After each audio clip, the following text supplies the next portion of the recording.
إن الحمد لله نحمده ونستعينه ونستغفره ونتوب إليه ونعوذ بالله من شرور أنفسنا وسيئات أعمالنا من يهده الله فلا مضل له ومن يضلل فلا هادي له وأشهد أن لا إله إلا الله وحده لا شريك له وأشهد أن محمدا عبده ورسوله يا أيها الذين آمنوا يا أيها الذين آمنوا اتقوا الله ولا تموتن إلا حق تقاته ولا تموتن إلا وأنتم مسلمون يا أيها الناس اتقوا ربكم الذي خلقكم من نفس واحدة وخلق منها زوجها وبث منهما رجالا كثيرا ونساء واتقوا الله الذي تساءلون به والأرحام إن الله كان عليكم رقيبا يا أيها الذين آمنوا اتقوا الله وقولوا قولا سديدا يصلح لكم أعمالكم ويغفر لكم ذنوبكم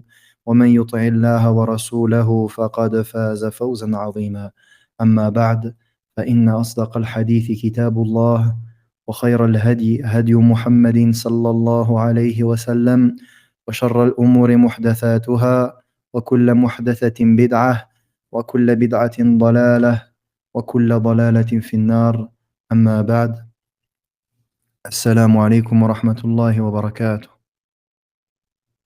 On me dit que le son n'est pas clair. Est-ce que certains entendent le son de manière pas claire ou pas? Le son n'est pas clair. Allah musta'an. طيب.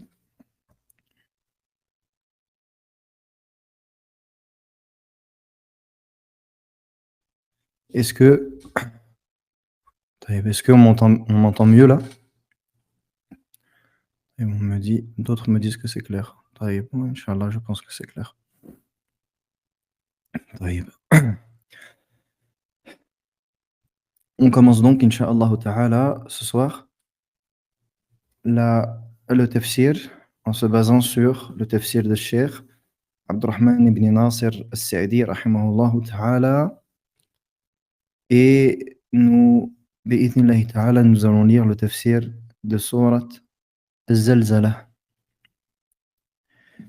قال تعالى: أعوذ بالله من الشيطان الرجيم بسم الله الرحمن الرحيم إذا زلزلت الأرض زلزالها وأخرجت الأرض أثقالها وقال الإنسان ما لها يومئذ تحدث أخبارها بأن ربك أوحى لها يومئذ يصدر الناس أشتاتا ليروا أعمالهم فمن يعمل مثقال ذرة خيرا يره ومن يعمل مثقال ذرة شرا يره. قال المصنف المفسر رحمه الله تعالى: يخبر تعالى عما يكون يوم القيامة وأن الأرض تتزلزل وترجف وترتج حتى يسقط ما عليها من بناء وعلم. Avant de traduire, j'aimerais, Inch'Allah ta'ala, donner un conseil. Ici, dans le livre donc, Ad-Durus al-Muhimma li'ammat al-Ummah, Cheikh al-Imam Abdelaziz ibn Baz, rahimahullah ta'ala, il conseille donc, concernant ces soirs, donc al-Fatiha, puis de Al-Zalzala jusqu'à la fin du Coran, jusqu'à Nas, il conseille donc que ces soirs soient récités sur un cheikh, afin que cette récitation soit corrigée. Donc, ne pouvant faire ceci à distance, comme je vous le disais, on se suffira, incha'Allah ta'ala, d'expliquer. En revanche, cela n'enlève pas le fait qu'il incombe à chacun d'entre nous de faire l'effort de lire correctement la parole d'Allah ta'ala. C'est pour cela que j'enjoins mes frères et mes sœurs de prendre des cours de Coran avec un ou une professeur pour les sœurs et un professeur pour les frères sur la sunna du prophète sallallahu alayhi wa sallam, qui est connu comme n'étant pas déviant et n'appartenant à aucun groupe déviant, et de réciter surat al-Fatiha et de la corriger, ainsi que les sourates à minima, les sourates que l'on récite quotidiennement, parce que c'est une obligation. Et en particulier surat al-Fatiha, comme on avait dit, surat al-Fatiha, c'est un pilier de la salah, rukn min arkan as-salah, c'est un pilier. Donc si Surat al-Fatiha est récitée d'une manière qui change le sens, eh bien la salat elle est invalide. Et il ne convient pas de lire le Coran avec des fautes qui changent le sens. Faire des fautes de tajwid basiques, c'est pas quelque chose qui est très grave en soi. Mais le fait que la lettre soit prononcée, qu'un qaf soit prononcé kef, qu'un sad soit prononcé sin, et que cela amène forcément au changement de sens, eh bien ceci n'est pas correct et n'est pas acceptable. C'est pour cela donc que je vous enjoins à prendre des cours de Coran. Et aujourd'hui, walillahi alhamd, que ce soit pour nos sœurs ou pour nos frères, c'est extrêmement simple. Il suffit de se renseigner, de trouver un merkez en ligne, un institut en ligne qui donne des cours de Coran. Et alhamdoulilah, c'est pas quelque chose de difficile à trouver. Et subhanallah, pour quelques euros par mois, eh bien, vous pourrez au moins corriger, pardon, votre récitation du Coran. Et c'est pour ça que je vous enjoins vivement de faire cela. Et également d'essayer de vous entraider. N'hésite pas, mon frère, à trouver un, deux ou trois compagnons avec qui tu t'entraideras dans cela. Et il en est de même pour les sœurs. N'hésitez pas à faire des groupes entre vous dans lesquels vous incitez à lire le Coran et dans lesquels vous vous motivez et vous vous entraidez. Et c'est vraiment quelque chose d'important. Et aujourd'hui, alhamdoulilah, les choses, elles sont simplifiées et nous n'avons donc plus aucune excuse. Et le deuxième conseil, c'est d'écouter les bons récitateurs. Et lorsque vous essayez d'apprendre une sourate, lorsque yani, vous essayez d'apprendre une sourate, ne prenez pas le récitateur forcément qui vous plaît. Qu'est-ce que je veux dire par là? Énormément de récitations que l'on trouve, ce sont des récitations qui sont du tarawih. Et lorsque l'imam, il récite pendant tarawih, il a une récitation, souvent, qui est assez rapide et qui, avec yani, l'ambiance du tarawih et la pression que ça représente, ceux qui dirigent la salat, yani, ils savent de quoi je parle, c'est quelque chose qui amène à avoir une récitation qui n'est pas la meilleure pour celui qui veut apprendre. Je ne dis pas que ce sont des récitations qui sont mauvaises, totalement. Non, mais pour apprendre, c'est pas ces récitations-là qu'il faut écouter. Donc je vous incite à écouter, par exemple, euh, Cheikh Al-Hudayfi, hafidhahullah ta'ala, qui fait partie des imams du Masjid Nabawi. Et qui, en plus de cela, en plus d'être un muqri, donc un récitateur reconnu, avec l'ijazat, etc., en plus de cela, c'est un cheikh salafi, qui est connu pour son suivi de la sunna du prophète, sallallahu alayhi wa sallam, et que nos mashaykh, ils recommandent. Cheikh Suleiman l'évoquant bien, Cheikh Mohammed Ben Hadi, tous nos mashaykh, ils le citent en bien. Et c'est pour cela donc que je le cite en premier, parce qu'il a une bonne récitation, yani qui est juste et correcte, et qu'en plus de cela, il est connu pour sa bonne méthodologie. Et également, vous pouvez écouter par exemple Al-Husari, qui est très connu pour sa récitation, lorsqu'il récite, parce qu'il a une récitation qui est assez lente, une récitation qui n'est pas une récitation de Tarawih, il était dans un studio ou quelque chose de similaire, sans bruit autour, avec le mushaf en face, et il récitait d'une manière calme et reposée. Donc, la récitation, elle est correcte. Et ça, c'est le genre de récitation que l'on doit essayer d'écouter lorsque l'on veut mémoriser. En revanche, si tu veux écouter du Coran, yani, pas dans l'intention de mémoriser, que tu veux écouter yani une sourate qui te plaît parce que tu es en train de faire quelque chose, tu es dans la voiture ou tu es chez toi, le muhim, mais pour écouter sans essayer d'apprendre en même temps. Yani, c'est pas grave, tu peux écouter d'autres récitateurs. Mais lorsque tu souhaites apprendre vraiment, ne choisis qu'un récitateur qui va te permettre de prononcer correctement. Donc ça, c'était la première chose que je voulais donc exposer. Ensuite, donc, il dit, dans l'explication de Surat Az-Zalzala, إِذَا زُلْزِلَتِ الْأَرْضُ زِلْزَالَهَا, lorsque la terre tremblera, lorsque la terre tremblera, ou subira donc un tremblement de terre. Il dit, Cheikh Abdurrahman As-Sa'di, rahimahullah, il dit, Allah Ta'ala nous informe de ce qu'il arrivera le jour du jugement, et que la terre, elle tremblera, au point où tout ce qu'il y a sur celle-ci s'effondrera. Tout ce qu'il y a sur cette terre s'effondrera. Toute construction et toute chose يعني qui était sur celle-ci. فتندك جبالها وتسوى تلالها وتكون قاعا صفصفا لا عوج فيه ولا أمت. Et donc, les montagnes seront totalement détruites et la terre sera aplanie et elle sera donc toute plate, sans aucune, يعني sans qu'il y ait aucune, يعني aucune forme. وأخرجت الأرض أثقالها et que la terre sortira ce qu'il y a en elle de يعني أثقالها ce qu'il y a de lourd. Et ici, il dit, rahimahullah, أي ما في بطنها من الأموات والكنوز, c'est-à-dire ce qu'il y a à l'intérieur de celle-ci, de la terre, parmi les défunts et les trésors. Donc, la terre, elle tremblera. Tout ce qu'il y a au-dessus de la terre sera détruit. La terre sera aplanie et tout ce qu'il y avait à l'intérieur de la terre sortira. Tout ce qu'il y avait à l'intérieur de la terre sortira. Et ici, Cheikh Rahimullah, il dit min al-amwat, parmi les défunts, wal kunuz, et les trésors.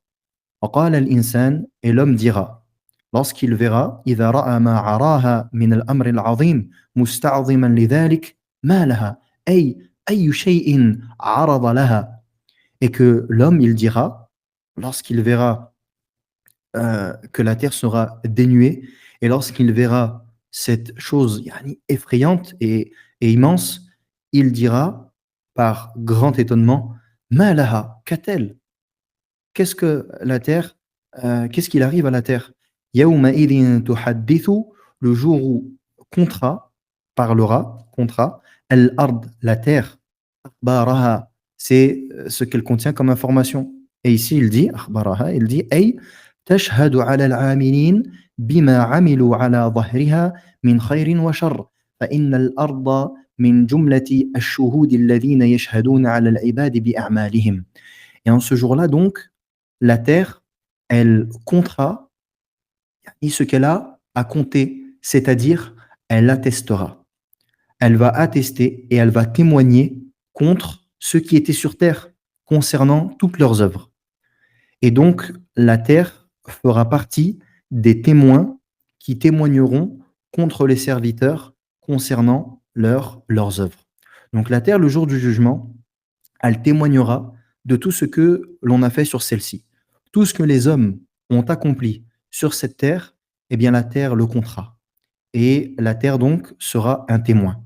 Et elle fait partie des témoins. Ici il dit فَإِنَّ الْأَرْضَ مِنْ جُمْلَةِ الشُّهُودِ, fait partie des témoins. Parce que plusieurs choses témoigneront contre l'homme. Le Coran, il témoignera. Les membres témoigneront, etc., etc. ذلك بأن قال رحمه الله ذلك بأن ربك أوحى لها أي أمرها أن تخبر بما عمل عليها فلا تعصي لأمره. Et donc, elle comptera cela, elle racontera cela comme son Seigneur lui a révélé. C'est-à-dire comme Allah tabaraka wa ta'ala lui a ordonné d'informer. Comme Allah ta'ala lui a ordonné d'informer concernant ce que les serviteurs faisaient. Euh, je vois qu'il y a une personne qui essaye de lever le micro. J'ouvre le micro, mais c'est uniquement pour pouvoir entendre, parce que des fois, on entend mal. Et je ne permets à personne de prendre la parole pendant le cours. Mais des fois, lorsqu'il y a un problème de micro, il faut quand on entend mal, il faut ouvrir le micro. Donc j'ouvre, mais je ne permets à personne de parler. طبعا. Et ici, il dit donc يومئذ يصدر الناس من موقف القيامة حين يقضي الله بينهم أشتاتا أي فرقا متفاوتين. Le jour où les gens paraîtront. Le jour où les gens paraîtront. Au Al-Qiyamah, les gens donc paraîtront au lieu de la résurrection, sur l'endroit de la résurrection. Lorsque Allah Ta'ala, il jugera entre eux, ashtata, de manière dispersée. Ils seront dispersés. Liyuraw a'malahum, afin qu'ils voient leurs œuvres. Ay, ou bien afin que leur soient montrées leurs œuvres. أي ليريهم الله ما عملوا من الحسنات والسيئات ويريهم جزاءه موفرا. Et il dit afin qu'ils voient leurs œuvres, c'est-à-dire afin qu'Allah tabaraka wa ta'ala leur montre les œuvres qu'ils ont accomplies parmi les hasanat, les bonnes actions, et les sayyi'at, les mauvaises actions, et qu'il leur montre sa rétribution, sa pleine rétribution, subhanahu wa ta'ala. فَمَنْ يَعْمَلْ مِثْقَالَ ذَرَّةٍ خَيْرًا يَرَهُ وَمَنْ يَعْمَلْ مِثْقَالَ ذَرَّةٍ شَرًّا يَرَهُ. Celui qui accomplira ne serait-ce qu'un atome de bonne action la verra. Et celui qui accomplit ne serait-ce qu'un atome de mal le verra. وهذا شامل عام للخير والشر كله لأنه إذا رأى مثقال الذرة التي هي أحقر الأشياء وجوزي عليها فما فوق ذلك من باب أولى وأحرى كما قال تعالى يوم تجد كل نفس ما عملت من خير محضرا وما عملت من سوء تود لو أن بينها وبينه أمدا بعيدا وقال ووجدوا ما عملوا حاضرا. وهذه الآية فيها غاية الترغيب في فعل الخير ولو قليلا والترهيب من فعل الشر ولو حقيرا. سبحان الله ما شاء الله ما أجمله بيانا ما شاء الله. Et il dit donc concernant ce verset, celui qui accomplit ne serait-ce qu'un atome de bien le verra. Il dit ceci englobe le bien et le mal tout entier, de manière générale.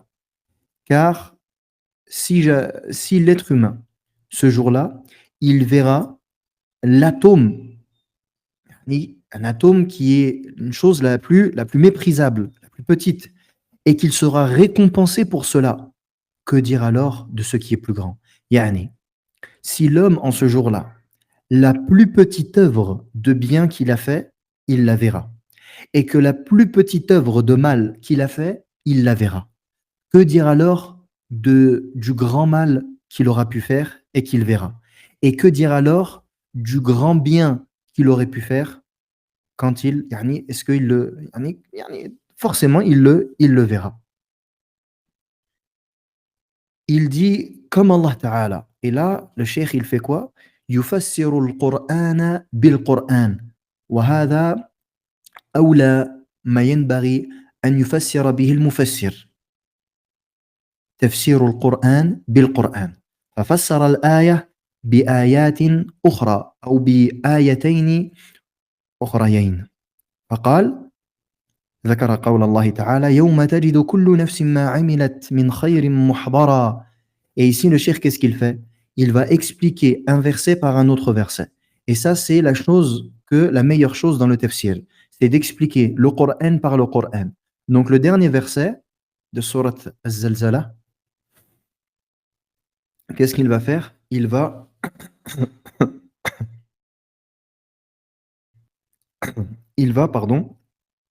expliquer l'ayah par deux autres ayats du Coran. Et il cite la parole d'Allah dans la traduction, le jour où toute âme trouvera ce qu'elle a accompli comme bien de présent. وَمَا عَمِلَتْ مِنْ سُوءٍ تَوَدُّ لَوْ أَنَّ بَيْنَهَا وَبَيْنَهُ أَمَدًا بَعِيدًا. Et ce qu'elle a fait comme mauvaise œuvre, elle espérerait, si seulement il y avait entre elle et celle-ci une grande distance. Et Allah Ta'ala dit également وَوَجَدُوا مَا عَمِلُوا حَاضِرًا. Et ils ont trouvé ce qu'ils ont accompli de près. Près, devant eux. Et il dit, rahimahullah, le cheikh, et cette ayah comporte le paroxysme de at-targhib, le fait d'enjoindre à accomplir le bien, même s'il est peu. Et il y a le at-tarhib, le fait de faire peur, d'effrayer, de l'accomplissement du mal, même si celui-ci est minime. Allah tabaraka wa ta'ala nous dit celui qui accomplira un atome de bien le verra. ça nous enjoint à accomplir le bien, même s'il est minime. Comme il dit le prophète sallallahu alayhi wa sallam, fattaqullaha walaw bishiqqi tamrah. Craignez Allah, ne serait-ce que par la moitié d'une date. Craignez Allah, ne serait-ce que par la moitié d'une date. Et ça, c'est quelque chose de méprisable. Yani le fait de donner en aumône yani à nos yeux, c'est quelque chose de méprisable. De quoi? Yani de uniquement donner yani la moitié d'une date. Sauf qu'Allah tabaraka wa ta'ala nous dit ce jour-là, tu verras, l'homme, il verra ne serait-ce qu'un atome de bien. Et également, il y a dans cette ayah, yani Allah nous effraie et nous enjoint à délaisser les interdits. Pourquoi? Parce que le mal, même si il est minime, eh bien on le verra. On le verra. Ce jour-là, toutes les œuvres, elles seront visibles et on sera récompensé par celles-ci. Wallah al-musta'an. Et il termine surat Az-Zalzala. Ensuite, nous avons surat Al-Hadiyat. Un instant. Donc, il dit رحمه الله يقول تبارك وتعالى يقول رحمه الله تفسير سورة العاديات وهي مكية قال تعالى بسم الله الرحمن الرحيم والعاديات ضبحا فالموريات قدحا فالمغيرات صبحا فأثرن به نقعا فوسطن به جمعا إن الإنسان لربه لكنود وإنه على ذلك لشهيد وإنه لحب الخير لشديد أفلا يعلم إذا بعثر ما في القبور وحصل ما في الصدور إن ربهم بهم يومئذ لخبير قال رحمه الله أقسم الله تبارك وتعالى بالخيل لما فيها من آيات الله الباهرة ونعمه الظاهرة ما هو معلوم للخلق. Donc, Allah tabaraka wa ta'ala dans cette sourate, il dit وَالْعَادِيَاتِ ضَبَحًا par les coursiers qui allaitent. Allah Jalla wa ala, il jure. Et ici, il jure par les montures. Al-Adiyat, les coursiers, c'est-à-dire les montures. Allah Tabaraka wa Ta'ala, il jure par les montures par rapport à ce qu'elles représentent comme signe d'Allah Tabaraka wa Ta'ala clair et également car c'est un bienfait apparent, comme cela est connu pour les créatures. وأقسم تعالى بها في الحال التي لا يشاركها فيه غيرها من أنواع الحيوانات فقال والعاديات ضبحا أي العاديات عدوا بليغا قويا يصدر عنه الضبح وهو صوت نفسها في صدرها عند اشتداد العدوى. Il dit donc, et Allah Ta'ala a juré au moment où il n'y avait aucun aucune autre espèce d'animaux. Il dit وَالْعَادِيَاتِ ضَبْحًا al-adiyat, donc en français les coursiers, il dit عَدْوًا بَلِيغًا قَوِيًّا, يعني les montures qui coursent d'une manière, يعني d'une course forte, يعني qui avec vitesse, avec vigueur, avec force. Il dit qui allait.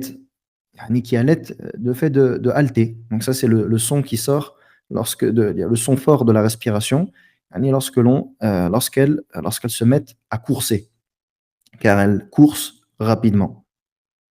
فالموريات بحوافرهن ما يطأن عليه من الأحجار قدح أي تقدح النار من صلابة حوافرهن وقوتهن إذا عدون qui font jaillir des étincelles. فالموريات قدحا, qui font jaillir des étincelles. Avec les fers qui sont sur les fers qui sont sur leurs pattes. Il dit qui frappe les pierres et cela produit donc des étincelles. Par la force de ces animaux.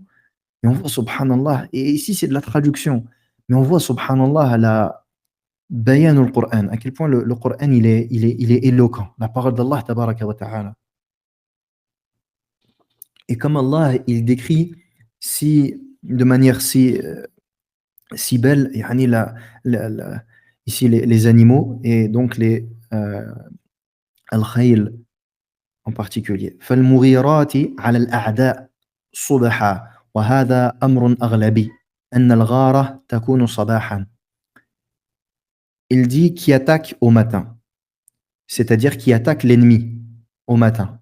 Et ça parce que souvent, les attaques, elles se font le matin. Donc ici, on est dans un contexte de guerre. Yani Allah tabaraka wa ta'ala, lorsqu'il cite, lorsqu'il décrit ces bêtes-là, yani pendant une attaque, pendant la guerre.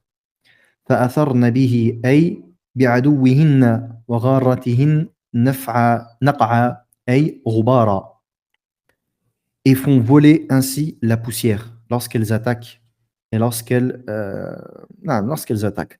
فوسطن به أي براكبهن جمعا أي توسطن به جموع الأعداء الذين أغار عليهم et pénètrent au centre de la troupe ennemie. Au centre de la troupe ennemie qu'elles attaquent donc. Ensuite, il dit, rahimahullah, والمقسم عليه قوله إن الإنسان لربه لكنود أي لمنوع للخير الذي عليه لربه. Et ensuite, Allah tabaraka wa ta'ala dit, l'homme est certes ingrat envers son Seigneur. Donc, tout ce qui était avant, Allah tabaraka wa ta'ala a juré par les coursiers qui allaitent, qui font jaillir des étincelles, qui attaquent au matin et font voler ainsi la poussière, et pénètrent au centre de la troupe ennemie. Allah tabaraka wa ta'ala a juré ici par ces choses-là. Pourquoi est-ce qu'il a juré? Il a juré pour dire, l'homme est certes ingrat envers son Seigneur. C'est-à-dire, il garde le bien, les bienfaits que son Seigneur lui a accordés. فطبيعة الإنسان وجبلته أن نفسه لا تسمح بما عليها من الحقوق. Il dit, et la nature de l'homme et la façon dont il a été façonné par nature, c'est que son nefs, son âme, n'accorde pas les droits qu'on a sur celle-ci. فَتُؤَدِّيهَا كَامِلَةً مُوَفَّرَةً. Et elle ne rend pas, donc l'homme par nature, il ne rend pas les droits qui lui incombent. بل طبيعتها الكسل والمنع لما عليه من الحقوق المالية والبدنية إلا من هداه الله وخرج عن هذا الوصف إلى وصف السماح بأداء الحقوق. Il dit, et donc par nature, l'être humain, il est fainéant et également, il s'empêche de s'acquitter des droits monétaires et physiques, sauf celui qu'Allah tabaraka wa ta'ala guide et qui donc sort de cette description-là et qui honore les droits qui lui incombent. وَإِنَّهُ عَلَى ذَلِكَ لَشَهِيدٌ أي إن الإنسان على ما يعرف من نفسه من المنع والكند لشاهد بذلك لا يجحده ولا ينكره لأن ذلك أمر بين واضح. Il dit, et l'homme, subhanallah, il est certes témoin de cela. Yani, l'homme, il sait que par nature, il est ainsi. Il ne donne pas le droit et il est donc avare. Et cela, l'homme ne le rejette pas, car ceci est une chose qui est claire et évidente. ويحتمل أن الضمير عائد إلى الله تعالى أي إن العبد لربه لكنود والله شهيد على ذلك ففيه الوعيد والتهديد الشديد لمن هو لربه كنود بأن الله عليه شهيد. Et ici on peut comprendre, et pourtant il est certes témoin de cela. Le cheikh il dit quoi? Il dit il est certes témoin de cela, yani l'homme. L'homme est témoin contre lui-même de cela. Et on peut comprendre, il, c'est-à-dire Allah. Et certes, Allah est témoin de cela. Allah est témoin de cela contre l'être humain. Et on peut comprendre dans les deux sens. Le cheikh, il dit. Il dit, et il y a en cela une mise en garde et une menace dure pour celui qui est qui est ingrat envers son Seigneur. Donc l'ingratitude, ça fait partie des caractéristiques de l'homme, sauf celui qu'Allah tabaraka wa ta'ala guide. Et ici, quand je parle de l'homme, yani de l'être humain, évidemment. Et Allah tabaraka wa ta'ala est certes témoin de cela. Ensuite, il dit وإنه أي الإنسان لحب الخير أي المال لشديد أي كثير الحب للمال. Ensuite, Allah tabaraka wa ta'ala, il dit et pour l'amour du bien, il est certes ardent. Et en arabe, le bien, al-khayr, c'est al-mal, les biens. Le bien, c'est, en français, c'est un peu bizarre. Le bien, al-khayr, en arabe, ça a le sens du bien, quelque chose qui est bien, qui est correct, qui est quelque chose de bon. Et ça a également le sens, al-khayr, de les biens matériaux, l'argent, les choses que l'on possède, etc. Et ici, le sens du bien, وَإِنَّهُ لِحُبِّ الْخَيْرِ لَشَدِيدٌ. Ici, le sens, ce n'est pas il aime énormément le bien, yani l'accomplissement du bien, les bonnes actions. Non. Le sens ici, il aime énormément les biens matériaux, les biens mondains. Et ça, c'est ce que Allah tabaraka wa ta'ala ce dont Allah tabaraka wa ta'ala nous informe. Et c'est une chose que tout être humain connaît de sa nature. Yani l'homme aime abondamment les biens matériaux. وحبه لذلك هو الذي أوجب له ترك الحقوق الواجبة عليه. قدم شهوة نفسه على حق ربه وكل هذا لأنه قصر نظره على هذا الدار وغفل عن الآخرة. Subhanallah. Il dit, et son amour, l'amour de l'être humain pour les biens mondains, c'est ce qui l'a poussé à délaisser les droits obligatoires qui lui incombent, les droits d'Allah tabaraka wa ta'ala, et il a donc fait prévaloir les désirs de son âme sur le droit de son Seigneur. Et tout cela, car son observation s'est suffi ou s'est cantonné à la dunya. Et il est insouciant de l'au-delà. Donc lorsque l'être humain, subhanallah, son observation, son regard, il est cantonné uniquement au bas monde, il est ingrat. Et il reste dans cette mauvaise, euh, dans cette mauvaise nature. Et parce il est insouciant de l'au-delà. En revanche, lorsque l'insan, il est conscient de l'au-delà et qu'il a la foi, l'iman, concernant ce qui arrivera, yawm al-qiyamah, etc., eh bien, subhanallah, sa nature sera remportée par le bien. ولهذا قال حاثا له على خوف يوم الوعيد أفلا يعلم أي هل يعلم هذا المغتر إذا بعثر ما في القبور أي أخرج الله الأموات من قبورهم لحشرهم ونشورهم. Et c'est pour cela que Allah tabaraka wa ta'ala dit ensuite, en incitant l'être humain, subhanallah, en l'incitant à euh, à craindre le jour de la menace, le jour du jugement, il dit Afala ya'lamu, ne sait-il pas, ne sait-il pas cet homme qui est trompé, Idha bu'thira ma fil qubur, ne sait-il pas ce qu'il va arriver lorsque sera ressuscité ce qu'il y a dans les tombes, lorsque Allah tabaraka wa ta'ala fera sortir les défunts de leurs tombes et il les ressuscitera. وحصل ما في الصدور أي ظهر وبان ما فيها وما استتر في الصدور من كمائن الخير والشر فصار السر علانية والباطن ظاهرا وبان على وجوه الخلق نتيجة أعمالهم. Allah al-Musta'an. وحصل ما في الصدور, et que sera dévoilé ce qui est dans les poitrines. Il dit, c'est-à-dire ce qui était caché et enfoui dans les poitrines sera apparent. Le bien et le mal, le secret deviendra donc public. et ce qui était caché deviendra apparent et sera apparent ou apparaîtra sur le visage des créatures le résultat de leurs œuvres. Subhanallah. Inna rabbahum bihim yawma'idhin lakhabir. Ay muttali'un ala a'malihim adh-dhahirah wal batinah, al-khafiyyah wal jaliyah wa mujazihim 'alayha. Wa khassa خبره بذلك اليوم مع أنه نعم وخص خبره بذلك اليوم مع أنه خبير بهم في كل وقت لأن المراد بذلك الجزاء بالأعمال الناشئ عن علم الله واطلاعه.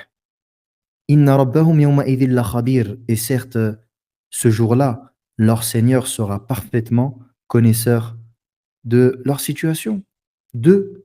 C'est-à-dire, Allah tabaraka wa ta'ala connaîtra leurs œuvres apparentes et cachées, et il les rétribuera en fonction de celles-ci. Et Allah tabaraka wa ta'ala a cité sa connaissance en ce jour-là. Pourtant, il est connaissant de ce qu'ils font et de ce qu'ils sont à tout instant. Mais ce qui est voulu ici, c'est yani, ils seront rétribués de leurs œuvres ce jour-là par rapport à la connaissance d'Allah subhanahu wa ta'ala, la science d'Allah tabaraka wa ta'ala concernant ses serviteurs. Yani wallahi subhanallah, on voit que wallahi celui qui vit avec le Coran, wallahi sa vie elle est différente. Subhanallah. On fait surat al-Qari'ah, incha'Allah ta'ala, et on s'arrête pour aujourd'hui. قال رحمه الله تفسير سورة القارعة وهي مكية. بسم الله الرحمن الرحيم. القارعة. ما القارعة؟ وما أدراك ما القارعة؟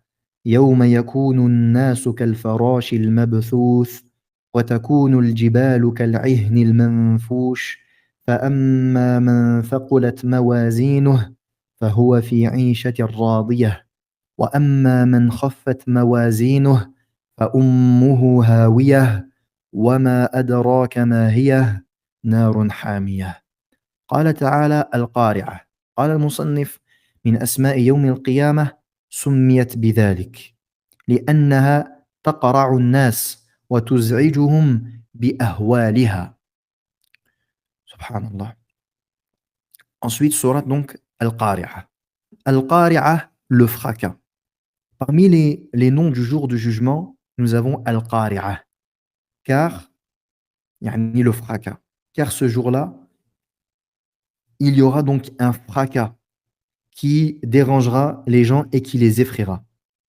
Et ici, une faïda, c'est qu'en langue arabe, plus une chose elle a une importance et plus les Arabes lui donnent de noms différents. Et Allah tabaraka wa ta'ala a donné énormément de noms différents au jour du jugement dans le Coran. Et le prophète sallallahu alayhi wa sallam dans sa sunna. Pourquoi? Parce que c'est un jour immense. Et de par sa grande importance, Allah tabaraka wa ta'ala lui a donné de nombreux noms. Parmi les noms de Yawm al-Qiyamah, Al-Qari'ah. ولهذا عظم أمرها أو ولهذا عظم أمرها وفخمه بقوله القارعة. ما القارعة؟ وما أدراك ما القارعة؟ يوم يكون الناس من شدة الفزع والهول كالفراش المبثوث أي كالجراد المنتشر الذي يموج بعضه في بعض. والفراش أي الحيوانات التي تكون في الليل يموج بعضها ببعض لا تدري أين توجه فإذا أوقد لها نار تهافتت إليها لضعف إدراكها فهذه حال الناس أهل العقول. Subhanallah. Il dit, et c'est pour cela donc que Allah tabaraka wa ta'ala, il a accordé, ou bien il nous a démontré que ce jour, il sera immense. Et cela est prouvé par le fait qu'ils disent le fracas. Qu'est-ce que le fracas? Et qui te dira ce qu'est le fracas? Le jour où les gens seront. Donc regardez 3 fois le fracas. Qu'est-ce que le fracas? Al-Qari'ah. Mal Qari'ah. Wa ma adraka mal Qari'ah. Et qui te dira ce qu'est le fracas? Yawma yakunu an-nas, le jour où les gens seront. par la peur immense qui les prendra. Quel farash il mabthouth, tels des papillons éparpillés. Ils seront tels des papillons qui se rentrent les uns dans les autres. Et il dit les papillons, donc c'est les animaux ou bien les insectes de la nuit. Il dit, et yani ils se rentreront, les gens le jour du jugement se rentreront les uns dans les autres, car ils ne sauront pas où est-ce qu'ils vont et où est-ce qu'ils seront dirigés. Il dit, et lorsque un feu est allumé, alors elles se dirigent directement vers celui-ci, car elles sont faibles et elles ne voient que très peu. Il dit, et ça c'est la situation des gens, qui ont la raison. وأما الجبال الصم الصلاب فتكون كالعهن المنفوش أي كالصوف المنفوش الذي بقي ضعيفا جدا تطير به أدنى ريح. Subhanallah. Et ça, c'est la description des gens qui sont doués de raison, yani les êtres humains qui ont une raison. Et concernant ce qui est, euh, ce qui n'est pas, yani ce qui est physique, mais qui ne comporte pas d'âme et qui ne comporte pas de raison, yani les montagnes fortes et solides, comment est-ce qu'elles sont? Et les montagnes comme de la laine cardée. Et comme de la laine, lorsque vous voyez la laine, elle est extrêmement fine, extrêmement faible, yani, qu'on l'a déchiquetée et qu'à la fin il ne reste que une légère couche de laine. Eh bien, les montagnes, subhanallah, les montagnes, la créature la plus forte qu'Allah tabaraka wa ta'ala a créée, que l'on voit, eh bien, elle sera ainsi yawm al-qiyamah. قال تعالى وترى الجبال تحسبها جامدة وهي تمر مر السحاب ثم بعد ذلك تكون هباء منثورا فتضمحل ولا يبقى منها شيء يشاهد فحينئذ تنصب الموازين وينقسم الناس قسمين سعداء وأشقياء. Et donc les montagnes seront détruites et elles seront donc réduites en poussière et il ne restera plus rien de visible de ces montagnes. Et à ce moment-là, les balances seront mises en place, seront étendues. Et les gens se diviseront en deux. Des gens heureux et des damnés malheureux.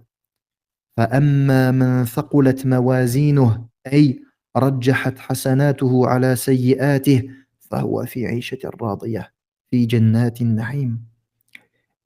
Et les gens se diviseront donc en deux. Et c'est pour cela que Allah tabaraka wa ta'ala il dit, quant à celui dont la balance sera lourde, yani ses hasanat l'emporteront sur ses sayyi'at. فهو في عيشة راضية أي في جنات النعيم. Il sera alors dans une vie agréable, c'est-à-dire dans les jardins du paradis. وأما من خفت موازينه بأن لم تكن له حسنات تقاوم سيئاته فأمه هاوية أي مأواه ومسكنه النار التي من أسمائها الهاوية تكون له بمنزلة الأم الملازمة كما قال تعالى إن عذابها كان غراما وقيل إن معنى ذلك فأم دماغه هاوية في النار أي يلقى في النار على رأسه الله المستعان. Et ensuite Allah tabaraka wa ta'ala il dit, et quant à celui dont la balance sera légère, c'est-à-dire celui dont les mauvaises actions l'auront emporté sur ses bonnes actions, sa mère, ni sa destination, sera un abîme très profond. El-Hawiya. Et El-Hawiya fait partie des noms de l'enfer. Et elle est comme la mer qui ne te lâche pas. Il dit, comme Allah Ta'ala, Inna adhabaha kana gharama. Son châtiment ne s'arrête pas. Il dit également, et il a été dit, le sens de fa ummuhu hawiya, sa mère est un abîme très profond. Yani, bon, je vous donne le sens final directement pour ne pas traduire par yani, littéralement, sinon vous ne comprendrez pas. Mais le sens, un autre sens, il dit les gens seront jetés en enfer sur leur tête. Les gens seront jetés en enfer sur leur tête. وما أدراك ما هي وهذا تعظيم لأمرها ثم فسرها بقوله هي نار حامية أي شديدة الحرارة قد زادت حرارتها على حرارة نار الدنيا 70 ضعفا نستجير بالله منها. Il dit et qui te dira ce qu'elle est? Qui te dira ce qu'elle est? Et ça, c'est pour montrer à quel point la situation est grave. Narun hamiyah, un feu ardent, un feu dont la chaleur est ardente et qui est plus grande que la chaleur de cette dunya de 70 fois. On demande à Allah tabaraka wa ta'ala de nous protéger du feu de l'enfer. Allahu musta'an. On s'arrête là pour aujourd'hui, incha'Allah ta'ala. Barakallahu fikum wa jazakumullahu khayran. سبحانك اللهم وبحمدك أشهد أن لا إله إلا أنت أستغفرك وأتوب إليك. Les cours sont tous présents sur la chaîne et je les enregistre systématiquement. Donc, Inch'Allah Ta'ala, ceux qui veulent écouter les cours précédents ou les autres cours qui concernent tous les cours que j'ai pu faire qui sont sur d'autres livres, vous allez sur la chaîne et vous regardez le message qui est épinglé. Index des cours de la chaîne. Et vous retrouvez à chaque fois tous les livres, vous cliquez et ensuite vous avez les liens, vous avez les différents audios concernant chaque livre avec le titre, le numéro du DARS et ce qui a été abordé de manière générale. Si ceux qui remarquent des erreurs ou qui ont des remarques à faire concernant les doros, je prends à bras ouverts les remarques et celui qui remarque ou qui entend une erreur lors du cours, qui n'hésite pas à me le faire savoir et je reviendrai évidemment sans hésiter sur celle-ci. هذا والله أعلم وصلى الله وسلم على نبينا محمد والسلام عليكم ورحمة الله وبركاته.